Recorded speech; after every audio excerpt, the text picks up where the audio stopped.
Washington. 2 weeks after the Paradise Papers leak brought a wave of scrutiny over Glencore's dealings in the Democratic Republic of Congo, the company is facing another scandal.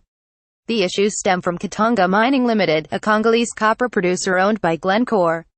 The African company restated financial statements and is under investigation by Canadian regulators for its corporate governance and accounting practices. In a major sign of how toxic the problem has become for the Swiss commodities giant, 3 executives including billionaire Aristoteles Mistakidis resigned from the board of Katanga. Mistakidis is a key part of Glencore. Among management, he's the third biggest shareholder and longtime lieutenant to Chief Executive Officer Ivan Glassenberg. He helped lead the company's ascent from a scrappy trader to a commodities giant and world's third biggest copper miner. While Katanga is financially a small part of Glencore's overall business, it faces an ongoing headache over the past relationship with controversial Israeli billionaire Dan Girdler. An internal review found among other problems that Katanga had failed to disclose compensation paid to some executives and overstated copper output in 2014. In some cases, senior management and executive directors were responsible for overriding control processes.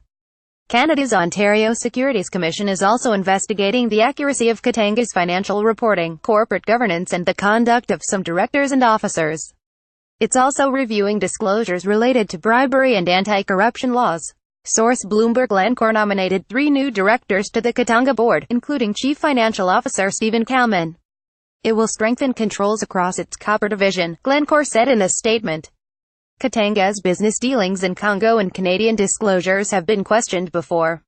In March, Global Witness said more than $100 million in payments due to state-owned Gécamines were instead paid to a firm controlled by Girdler. The payments were not clearly described in Katanga's reporting, according to the London-based advocacy group. In filings between 2013 and 2015, Katanga either said the payments went to Gécamines or didn't specify the recipients.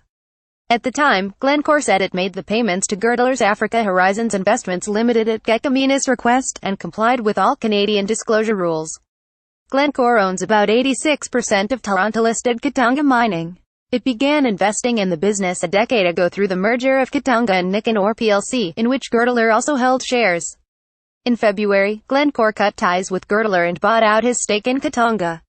Katanga will be one of Glencore's biggest copper mines when it restarts production. It suspended mining in 2015 to invest in new processing facilities, but will produce as much as 300,000 tons of copper and 20,000 tons of cobalt a year from the unit by 2019. Peter Grauer, the chairman of Bloomberg LP, is a senior independent non-executive director at Glencore.